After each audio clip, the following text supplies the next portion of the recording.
Buenas noches, pueblo del Señor. Gracias le damos al Padre por su misericordia, su amor y su bondad, y porque nos da el privilegio de poder estar esta noche en el seno de tu hogar y poder llegar a través de este medio. Esta noche yo quiero que podamos recibir la palabra del Señor con todo nuestro corazón. Y como decía el canto, que mi voluntad y mi deseo se quiebren ante ti. Quiero decirte que este es el día que hizo el Señor. Nos gozaremos y nos alegraremos en el Dios de nuestra salvación, porque el Señor es bueno y porque para siempre es su misericordia. Esta noche yo quiero trasladar con todo mi corazón y compartir este estudio de la palabra acerca de qué tienes en tu mano. Y para eso quiero que me acompañes a Deuteronomio capítulo 4, versículo 33. Deuteronomio capítulo 4, versículo 33, para que podamos meditar en la palabra del Señor. Dice la palabra: has oído, pueblo alguno, la voz de Dios, hablando de mí en medio del fuego, como tú la has oído sin perecer. ¿O ha intentado Dios venir a tomar para sí una nación de en medio de otra nación, con pruebas, con señales, con milagros, con guerra y mano poderosa y brazo extendido y hechos aterradores como todo lo que hizo con vosotros Jehová vuestro Dios en Egipto ante tus ojos? Si nosotros somos minuciosos en la palabra, dice brazo extendido, mano poderosa. Recordemos que el brazo extendido, el brazo revelado es Jesucristo. La mano poderosa de Dios, representada en los 5 ministerios, y el dedo de Dios, que representa el dedo de la liberación, representada a través del Espíritu Santo. Rápidamente quiero darle la base bíblica de lo que le he dicho. Isaías capítulo 52. Isaías capítulo 52. El brazo fuerte de Jehová. Cuando la palabra habla del brazo fuerte de Jehová, está hablando o se está refiriendo acerca de Jesucristo. Isaías capítulo 52, versículo 10. Jehová desnudó su santo brazo, y ante los ojos de todas las naciones y todos los confines de la tierra verán la salvación del Dios nuestro. Está hablando del brazo de Jehová, de Cristo revelado a nuestras vidas. Pero cuando habla de la mano, vemos nosotros en Primera de Pedro capítulo 5,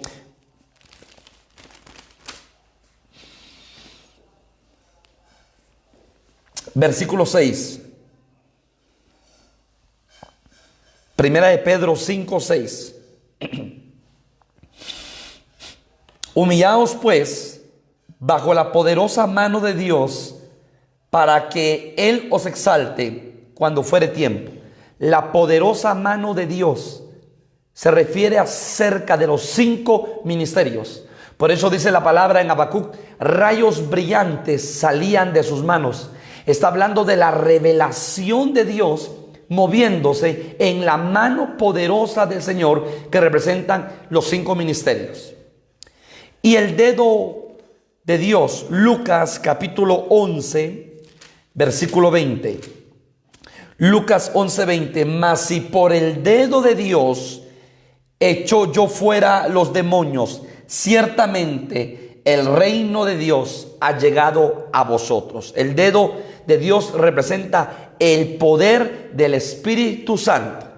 Entonces, cuando leemos en Deuteronomio capítulo 4 que por la mano poderosa y el brazo fuerte de Jehová, hermanos, llega a una nación y de esa nación saca a otra nación. Porque Egipto era una nación, pero dentro de esa nación estaba la nación de Israel, el pueblo del Señor. Y Él mueve su brazo fuerte y su mano poderosa para sacar a Israel de esa tierra de esclavitud. Entonces, hermanos amados, vemos que la mano poderosa del Señor es grande. Primera de Samuel capítulo 17, versículo 46. Primera de Samuel capítulo 17, versículo 46. Oiga lo que David le dice al gigante Goliat. Jehová te entregará hoy en mi mano. Jehová te entregará hoy en mi mano. Y yo te venceré. Y te cortaré la cabeza. Y daré hoy los cuerpos de los filisteos a las aves del cielo y a las bestias de la tierra. Y toda la tierra sabrá que hay Dios en Israel. Me llama la atención que David, un joven, pero un joven creyente en el poder de Dios, un joven que tiene relación con Dios, un joven que tiene experiencia con Dios, un joven que conoce la mano poderosa del Señor, no se atemoriza delante de ese gigante. Llama la atención que el ejército de Israel y los escuadrones de Israel estaban atemorizados por las amenazas de ese gigante. Y da la casualidad, óigalo bien, que cada vez que Israel quería levantar el altar por la mañana y el altar por la tarde, porque en Israel habían dos altares o dos ofrendas, la ofrenda de la mañana y la ofrenda de la tarde, el gigante siempre salía a estorbarles y no permitía que Israel presentara altar de la mañana, ofrenda de la mañana y ofrenda de la tarde. ¿No será que es lo mismo que muchas veces sucede en nuestros hogares, en nuestras familias, en nuestras casas, en nuestra vida espiritual? Que cada vez que queremos buscar a Dios, que cada vez que nos queremos acercar a Dios, que cada vez que queremos presentar altar al Señor, el enemigo, el gigante, se va a levantar en contra de tu vida, en contra de tu familia, para estorbarte. Cada vez que tú quieras ir al culto, para estorbarte. Cada vez que tú quieras acercarte a su presencia, para estorbarte. Y por eso tenemos que tener mucho discernimiento. Entonces viene David, el amado de Dios. Y David, hermano, sabiendo que tenía el respaldo del gigante de gigantes, Jehová de los ejércitos, entonces David con sus ojos espirituales vio a ese gigante como algo insignificante delante de sus ojos. Y entonces David le dice una palabra profética. Recordémonos que David era un profeta. Y le dice: Jehová te entregará en mis manos. No lo tenía en sus manos, pero estaba profetizando lo que sus ojos espirituales estaban viendo. Jehová te entregará hoy en mi mano, y yo te venceré, y te cortaré la cabeza, y daré hoy los cuerpos de los filisteos a las aves de los cielos y a las bestias de la tierra, y toda la tierra sabrá que hay Dios en Israel. David estaba profetizando en el Espíritu y estaba confesando lo que sucedería en poco tiempo. Porque después, yo no sé, déjeme pensar, media hora, 15 minutos después de la batalla, exactamente se estaba cumpliendo esta palabra de parte de Dios. Porque David era un hombre que le creía a Dios. O sea que entonces Dios le entrega la victoria en las manos a David. Entonces, esta noche yo quiero, con la ayuda del Señor, que podamos escudriñar la palabra. Y la pregunta que yo te hago a ti, hermano, es: ¿qué tienes en tu mano? Esa es la pregunta: ¿qué tienes en tu mano? Y entonces hay varios personajes a la luz de la palabra. Moisés tenía una vara, Eleazar tenía una espada, el hijo pródigo tenía un anillo, David tenía un cayado y honda, Sansón una quijada de burro, Israel tenía la bendición. Y el Señor, que lo que menciona la palabra en Ezequiel capítulo 2, tenía un rollo de libro. Y rápidamente yo quiero que veamos a la luz de la palabra Éxodo capítulo 4, versículo 2. Éxodo capítulo 4, versículo 2.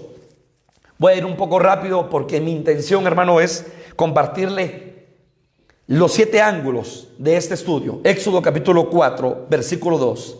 Y Jehová dijo, ¿a quién? A Moisés: ¿qué es eso que tienes en tu mano? Y él respondió: una vara. Óigalo bien. Entonces el Señor le pregunta a Moisés: ¿qué tienes en tu mano? Y Moisés le contesta: una vara. Y usted sabe que la vara representa autoridad. La vara representa poder. Dice la palabra que el padre al hijo que ama lo corrige, lo disciplina. Entonces, esto es el Padre celestial y el Padre terrenal. Porque el Padre, todo aquel que toma por hijo, lo disciplina.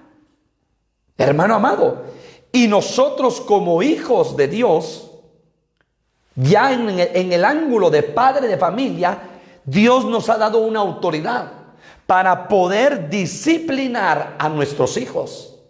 Entonces el padre de familia tiene una autoridad espiritual, no para destruir, porque la autoridad no es para destruir, la autoridad es para bendecir, pero también la autoridad es para corregir, la autoridad también es para disciplinar, la autoridad es también para enseñar, para instruir. Entonces, desde el ángulo familiar, los Moiséses de casa, tenemos que tener una vara en nuestra mano. Una vara, óigalo bien, para pelear la batalla, para reprender toda potestad de las tinieblas, pero también una vara para poder corregir a nuestros hijos. Dice la palabra que al niño se le instruye al niño en su camino para que cuando fuere grande no se aparte de él. Pero al joven ya no se le dice instruye, sino dice la vara alejará del corazón del joven la necedad. O sea que el joven tiene un gigante, el joven tiene una batalla. El joven, óigalo bien, hermano amado, el joven se enfrenta a ese gigante, a una batalla, y esa batalla, ese gigante, se llama necedad. Entonces el joven se está enfrentando constantemente y está batallando contra un espíritu de necedad. Y por eso la palabra del Señor dice: la vara alejará del corazón del joven la necedad. Entonces, por eso como padres de familia tenemos que tener una vara, porque Dios nos ha puesto como cabezas, como padres, como proveedores, pero también como esposos, como sacerdotes de casa. Y Moisés era un sacerdote en ese entonces del pueblo de Israel.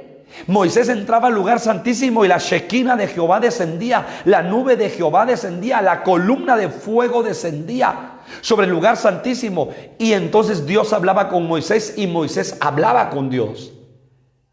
Entonces Moisés tiene una vara, y óigalo bien, cuando van delante del faraón, dice la palabra que el Señor, Moisés le dice a Aarón: tira la vara, y la vara se convierte en serpiente, y esa serpiente destruyó a las dos serpientes de Janes y Jambres, dice la palabra, que eran los hechiceros, los magos y los agoreros del faraón.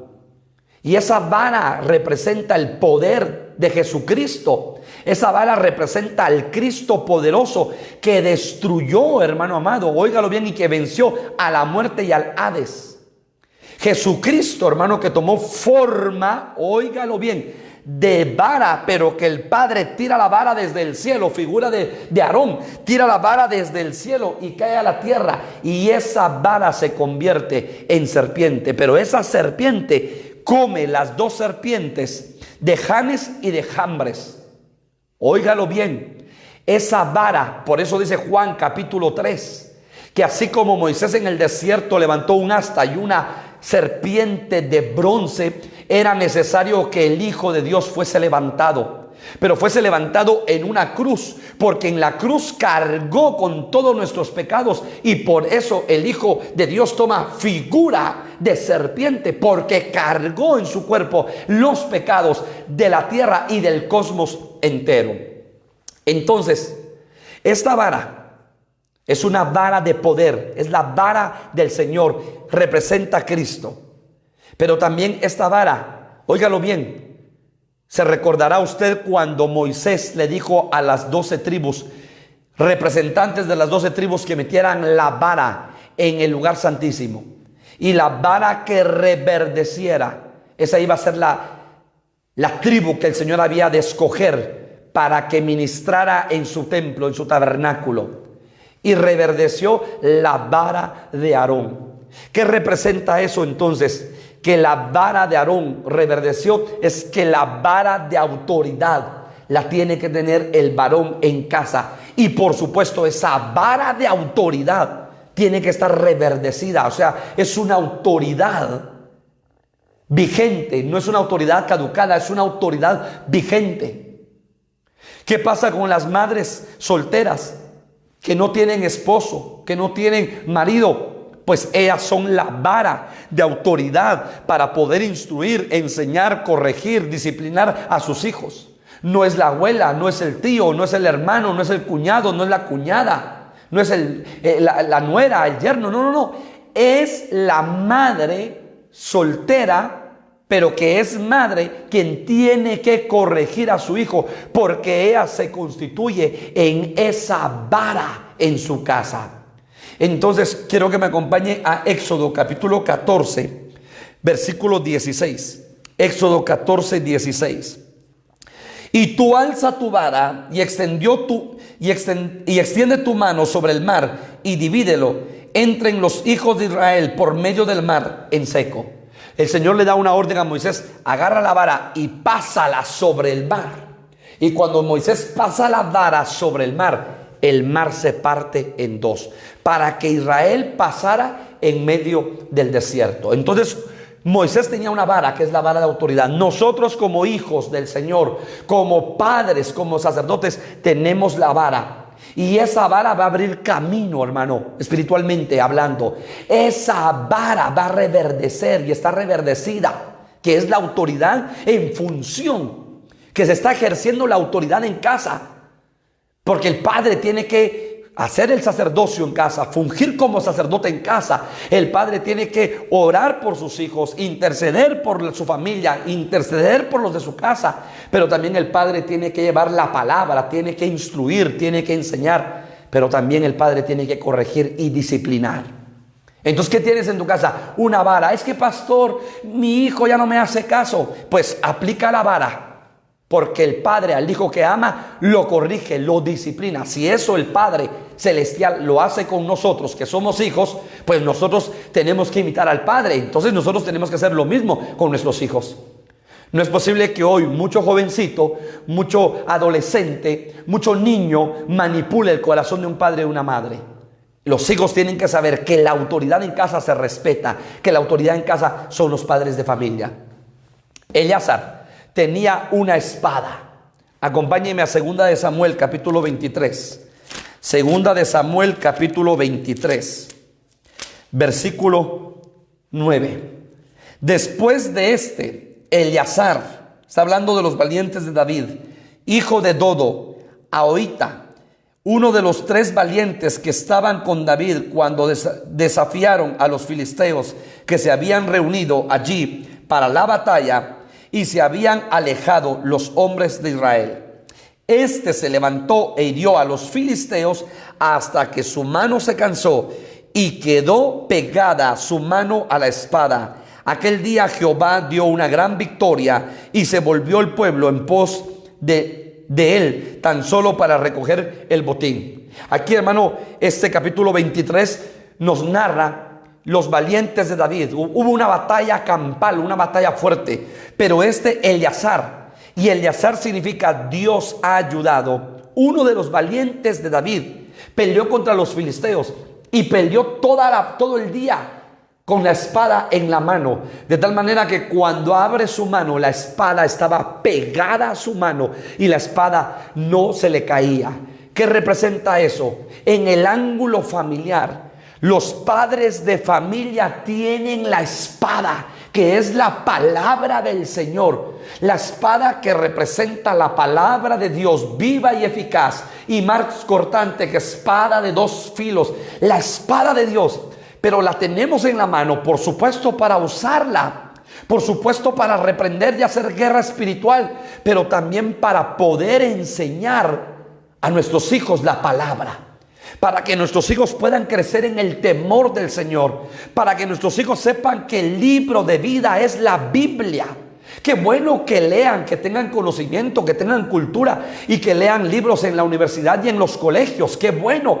Y que tengan cultura, eso es importante. Pero lo más importante es que puedan conocer este libro, que es el libro de la vida, el manual de vida, el manual de los matrimonios, el manual de los jóvenes, el manual de los empresarios, el manual de los siervos de Dios, el manual de vida. Entonces los jóvenes, nosotros como padres de familia tenemos la espada.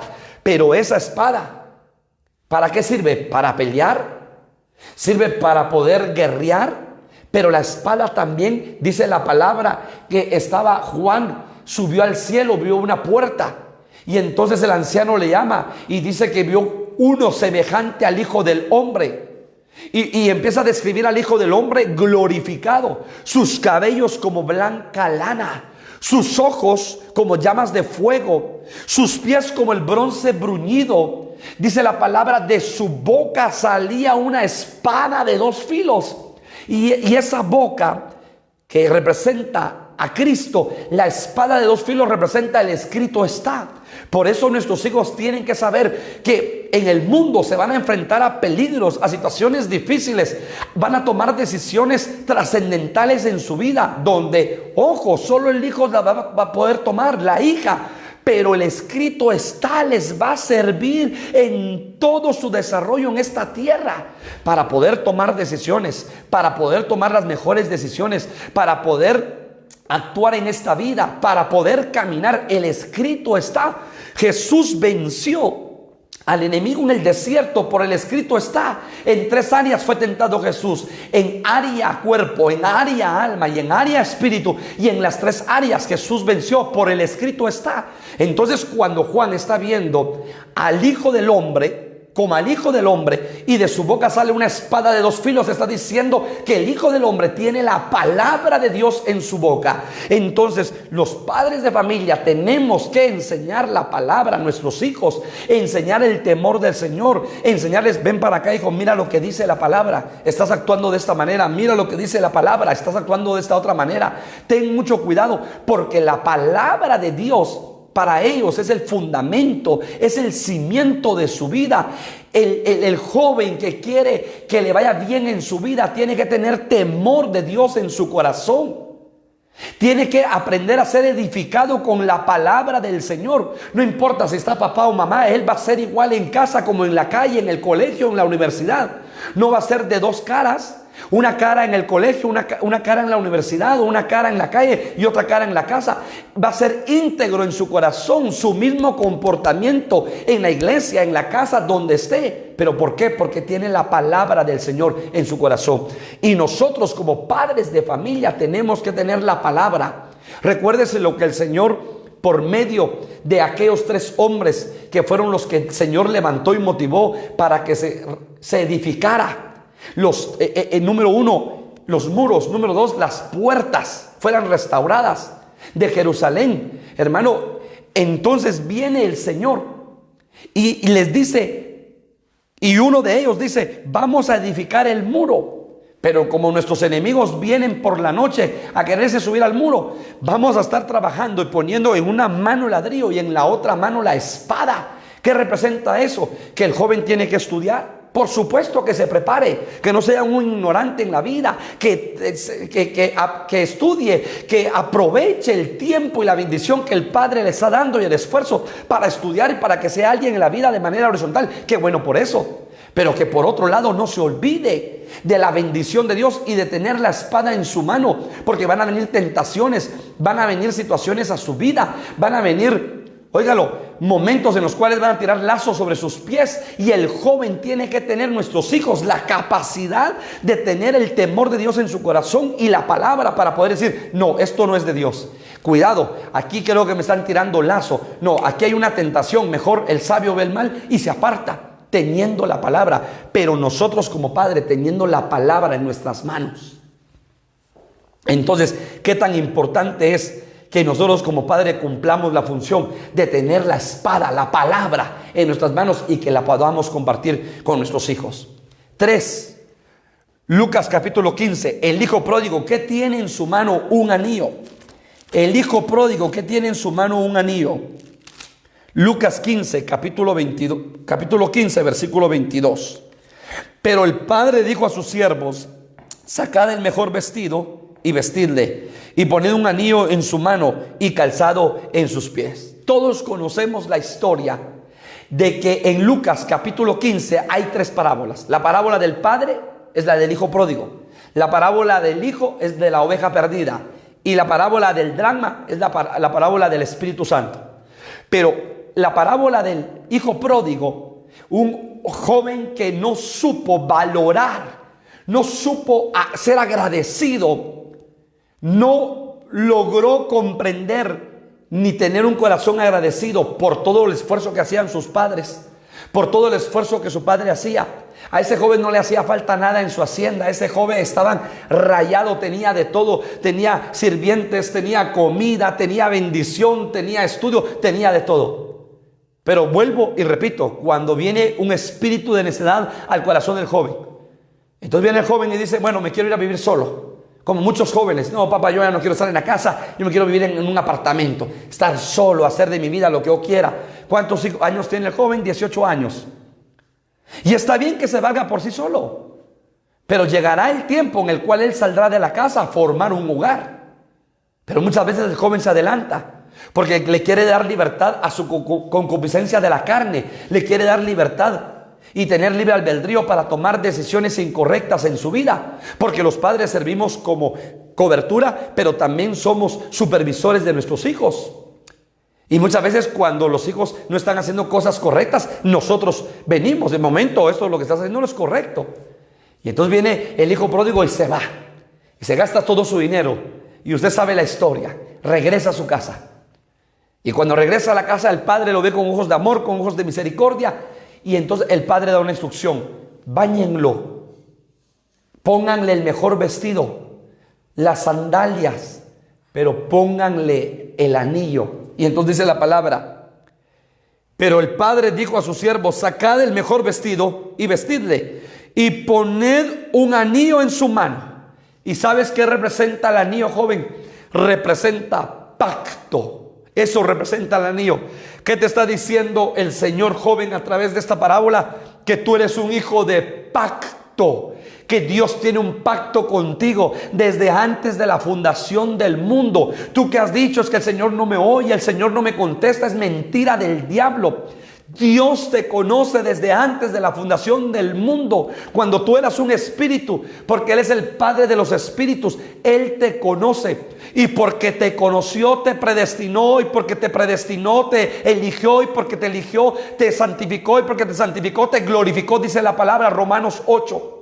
Joven, tú tienes un propósito de Dios. Tú vas a trascender en esta tierra. Tú vas a dejar huella. Tú vas a dejar un legado. Pero si tú te dejas guiar por Dios, si tú te metes con Dios y si tú le dices: Dios, cumple tu propósito, cumple tu voluntad en mi vida. No eres producto de accidente, no eres producto de la casualidad. Solamente te pido con todo mi corazón: escudriña en tu corazón y pregúntale al Señor: ¿por qué estoy en esta tierra? ¿Cuál es mi propósito, Señor? ¿Qué tengo que hacer en esta tierra de parte tuya? Y Dios te va a revelar el propósito que Él tiene para tu vida, porque tú eres un hijo de pacto.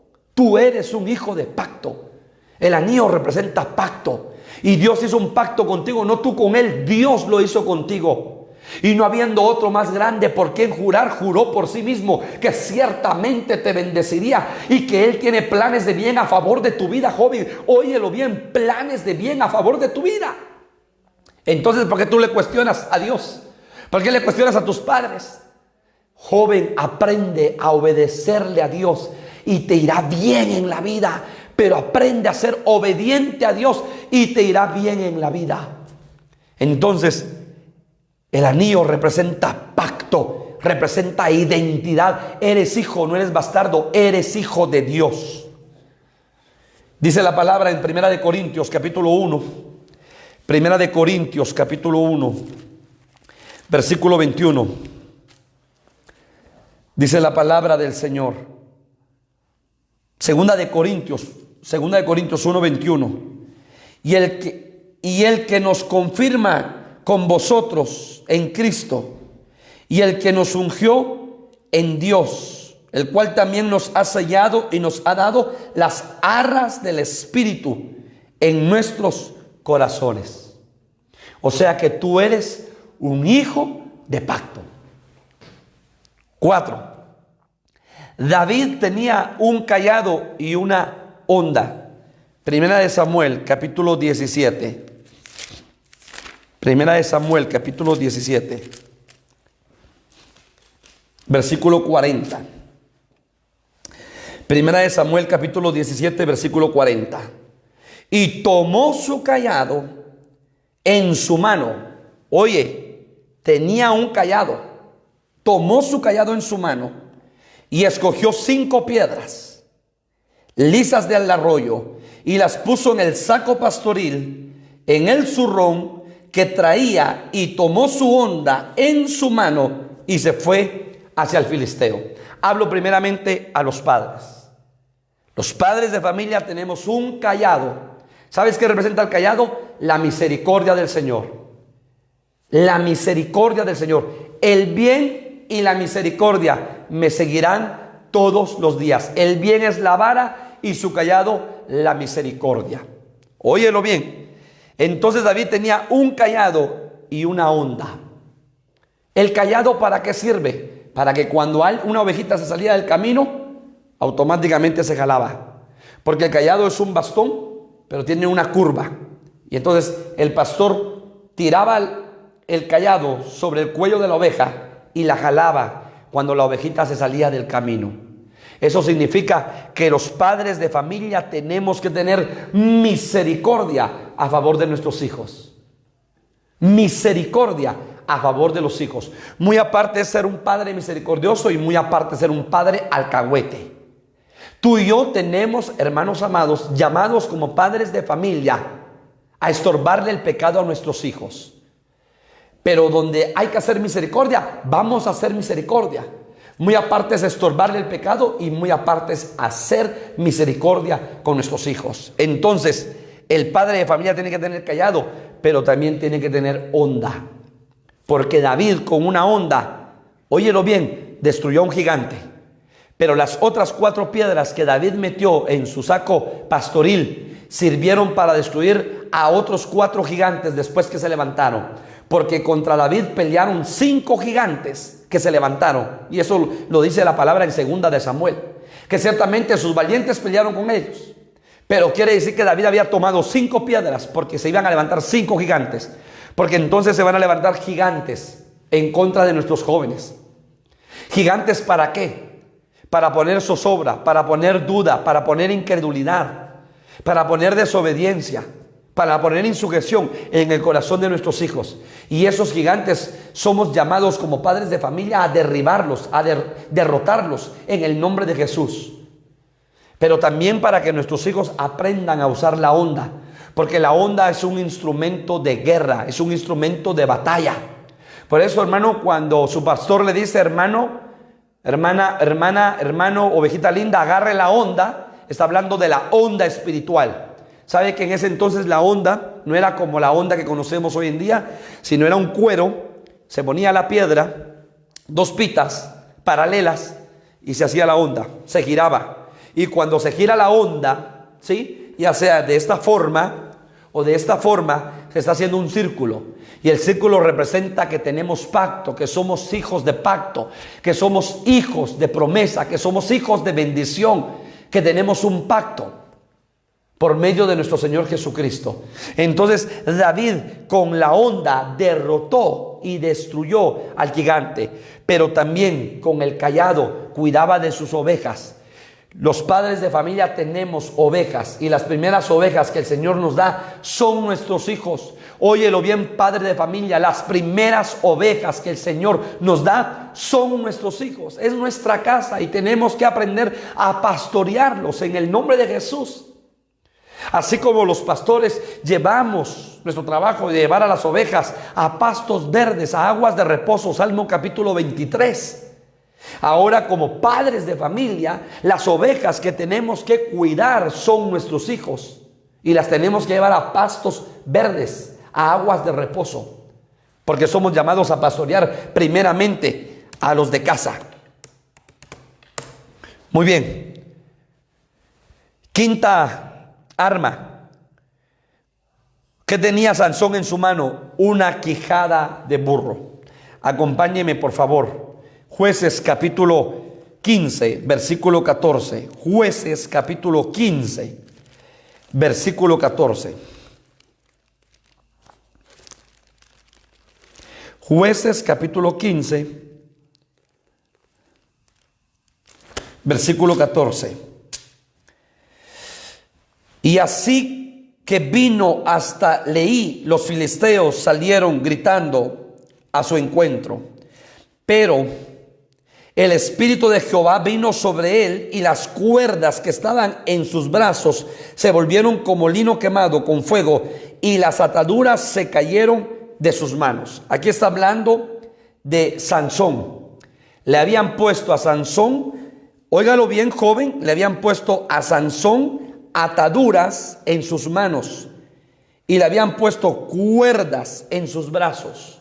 Mucho joven está atado de manos, atado de brazos. Las manos hablan del servicio, las manos hablan de dar, las manos hablan de bendecir, las manos hablan de ayudar, de levantar. Las manos tienen mucho significado de bendición. Moisés estaba con las manos levantadas. Entonces Sansón tenía las manos atadas y también los brazos. Cuidado, joven, si el enemigo quiere atar tus manos para que no sirvas, para que no des, para que no ayudes, para que no bendigas, para que no abraces. Cuidado si el enemigo pone veneno en tu corazón para apartarte de tus padres, sabiendo que tus padres quieren lo mejor para tu vida. A veces hay situaciones en los hogares que se viven donde las hijas se levantan contra las madres o los hijos contra los padres. ¿Y sabes qué dice la palabra en la última profecía del libro del Antiguo Testamento de Malaquías? Él hará volver el corazón de los hijos hacia los padres y el corazón de los padres hacia los hijos. Hay una restauración de doble vía. Como padres de familia nos hemos equivocado no una, 1000 veces con nuestros hijos. Pero también hijo, como hija, tú te has equivocado. Y entonces estamos en esa restauración de poder que fluya el amor, que fluya la bondad, la misericordia del Señor y poder ser restaurados como padres y como hijos.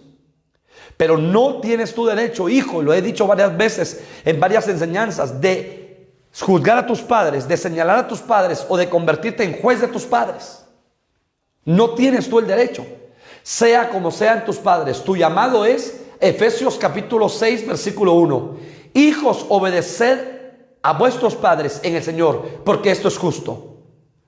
Porque este es el primer mandamiento con promesa. Joven, ¿quieres tener días largos sobre la faz de la tierra? Honra a tus padres, honralos.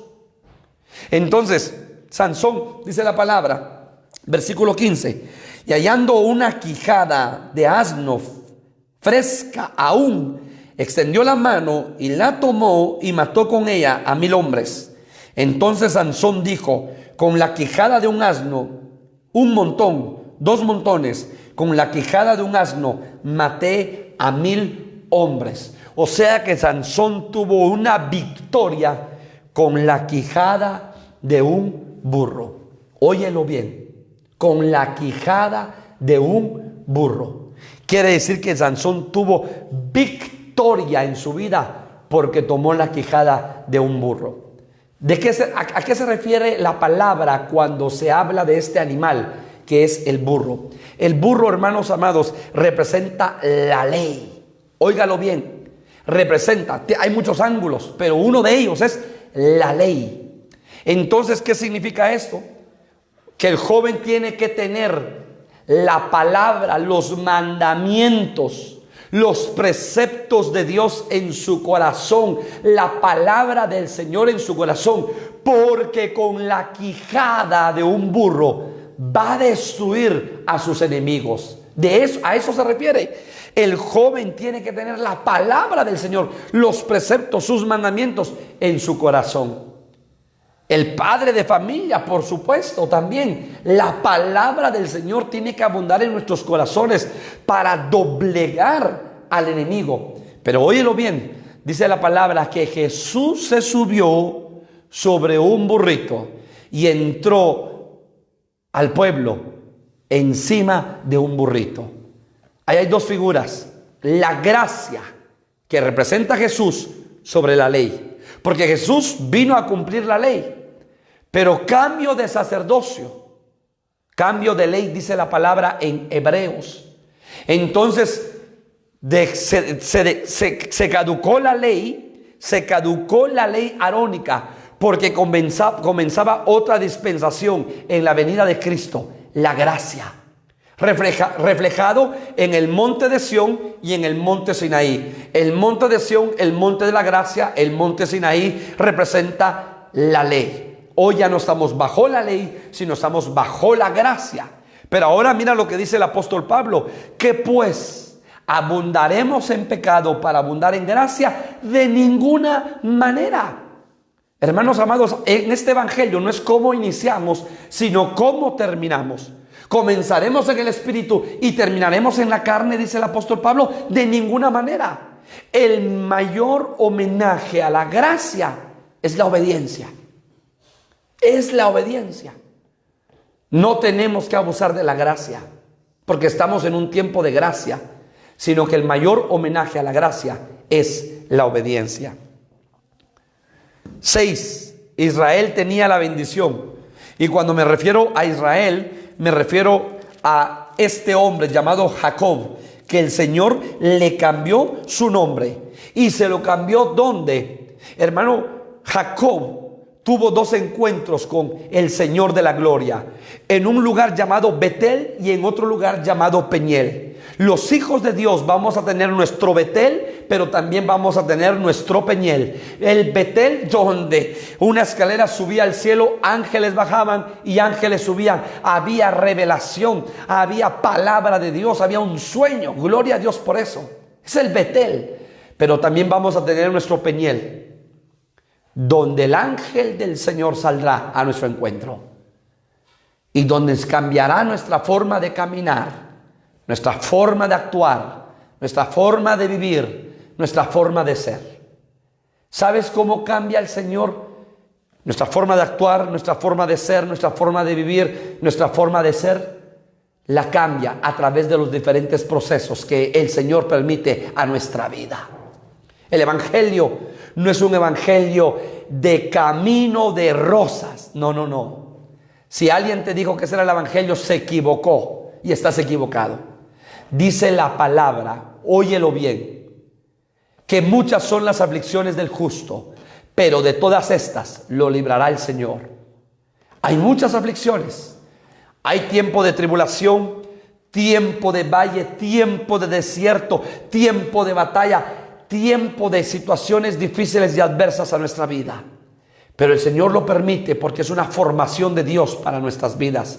Y cada uno de nosotros somos formados de diferentes formas, porque Él nos tiene en sus manos. Nosotros somos el barro y Él es el alfarero. Y entonces en medio de ese proceso nos está formando con su mano poderosa, con su mano poderosa. Porque Dios así forma a su pueblo. Entonces, Israel tenía la bendición. Y Israel no solamente tiene como Jacob su Betel, sino que ahora se va a enfrentar a su Peniel. Y en su Peniel, Jacob sale ya no como Jacob, sino como Israel. Le cambiaron su nombre, le cambiaron su naturaleza. En el Peniel te cambian tu naturaleza. En el Peniel te doblegan tu orgullo. En el Peniel te quitan la dureza de corazón. En el Peniel te arrancan la incredulidad de tu vida. En el Peniel cambian tu manera de pensar. En el Peniel te ponen la mente de Cristo. En el Peniel quitan tu vieja naturaleza y ponen la nueva naturaleza en Cristo Jesús. Vamos a tener nuestro Peniel. Todos vamos a pasar por nuestro Peniel. Y el Señor ahí nos cambia y ahí nos transforma. Así como transformó a Jacob, que era usurpador, mentiroso, a Israel. Génesis capítulo 48, versículo 14.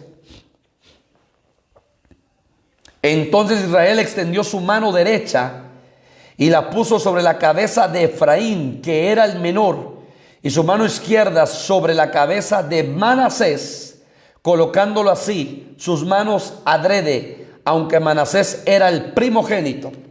Y bendijo a José, diciendo: el Dios en cuya presencia anduvieron mis padres, Abraham e Isaac, el Dios que mantiene desde que yo soy hasta este día, y el ángel que me liberta de todo mal, bendiga a estos jóvenes, y sea perpetuado en ellos mi nombre, y el nombre de mi padre Abraham e Isaac, y multiplíquense en gran manera en medio de la tierra. Sabemos que Abraham tuvo un hijo de la promesa, Isaac. Isaac tuvo dos hijos, Jacob y Esaú. Y Jacob tuvo 12 hijos, donde se forma la nación de Israel. Dentro de esos 12 hijos habían dos hermanos, José y Benjamín, hermanos de padre y de madre. Pero José, tú sabes que sus hermanos lo vendieron y se lo llevaron como esclavo a Egipto. En Egipto es procesado, es pasado a la cárcel, luego lo sacan de la cárcel, interpreta los sueños de Faraón y luego lo ponen como el segundo gobernador de Faraón. El Señor lo levantó, primero te humilla y después te exalta. Primero te humilló a José y luego le exaltó. Pero en esa exaltación, José tenía una gloria y una sabiduría tremenda de parte de Dios. Y en esa gloria y en esa sabiduría viene hambruna. Entonces Israel, que era Jacob, manda a sus hijos a Egipto a hacer un trueque, un cambio. Él daba ganado a efecto que le dieran alimento, porque vinieron sobre Israel, sobre toda la tierra, 7 años de hambruna, después que habían venido 7 años de gran bendición y de gran abundancia. Venían 7 años de hambruna. Y óyelo bien, hermano, José se revela al corazón de sus hijos, de sus hermanos. Hay una reconciliación, lloran juntos, manda a llamar a su padre, su padre regresa. Y cuando ya Jacob está viejo y ya ha perdido su mirada, su vista, José se acerca y le dice: Padre Israel, bendice a mis hijos. José había sido bendecido por 2 hijos, el mayor Manasés y el menor Efraín. Y entonces viene, óyelo bien, viene Jacob, que es Israel, y hace esto. Y con la mano derecha bendice a Efraín y con la mano izquierda a Manasés. Y José, al ver eso, se molesta, le dice: Padre, estás equivocado. No, le dice. Le da una profecía: el mayor servirá al menor. El mayor servirá al menor. Lo mismo que sucedió con nosotros.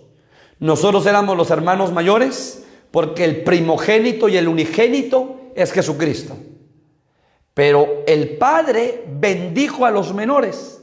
Y por eso el hermano mayor, que es el unigénito Jesucristo, vino a la cruz del Calvario. Y en la cruz del Calvario derramó su sangre por amor a ti, por amor a mí. El hermano mayor, nuestro unigénito, nuestro primogénito, nos sirvió. Esa profecía, porque hermano Israel estaba declarando una profecía que se iba a cumplir muchos años después en la vida de Jesucristo, en relación a nuestra bendición. Quiero resaltar esto: Israel tenía la bendición en sus manos y bendijo a José. Por eso José en Génesis, hermano, 48 dice: rama fructífera será José. Oh, qué bendición. Rama fructífera será José. Esa rama fructífera será José se refiere a Jesucristo. A Jesucristo como rama fructífera. Rama fructífera será José. Entonces, Israel en su mano tiene la bendición. Padres de familia, bendigamos a nuestros hijos. Oremos por nuestros hijos. No importa si son hijos grandes, jóvenes, pequeños. Oremos. Usted que tiene la bendición ahora y tenemos la bendición de tenerlos en nuestras casas, oremos por ellos. Cuando hagamos nuestro altar familiar, cuando estemos en comunión, en la cena del Señor, oremos por ellos, hermano. Bendigamos, porque tenemos la bendición en nuestras manos de poder bendecir. Les recuerdo lo que hizo Jesús. Jesús saca a sus discípulos, y eso está en Lucas capítulo 24, y dice que los saca de la ciudad. Y en la ciudad los bendice. Antes que Jesús ascendiera, los bendice. Lucas capítulo 24, versículo 50. Solo para darle la base bíblica. Lucas capítulo 24. Versículo 50. Dice la palabra, Lucas 24, 50. Y lo sacó fuera hasta Betania, y alzando sus manos, ¿qué dice? Los bendijo.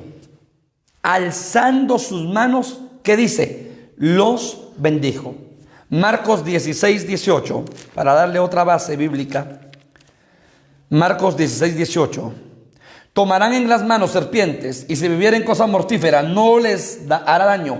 Sobre los enfermos pondrán sus manos y sanarán. La bendición que Dios te ha dado a ti y a mí es que pongamos las manos sobre los enfermos y estos sanarán. Sanarán.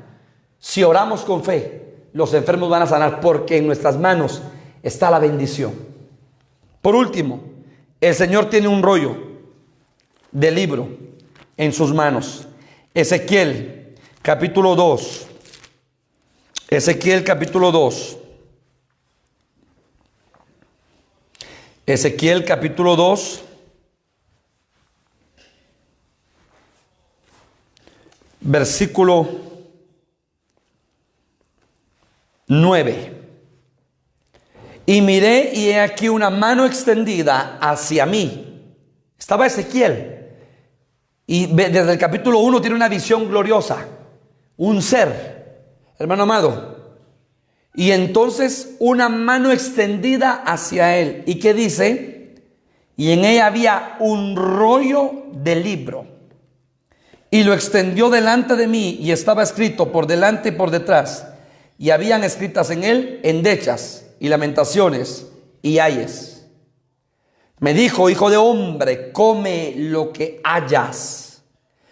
Come este rollo y ve y habla a la casa de Israel.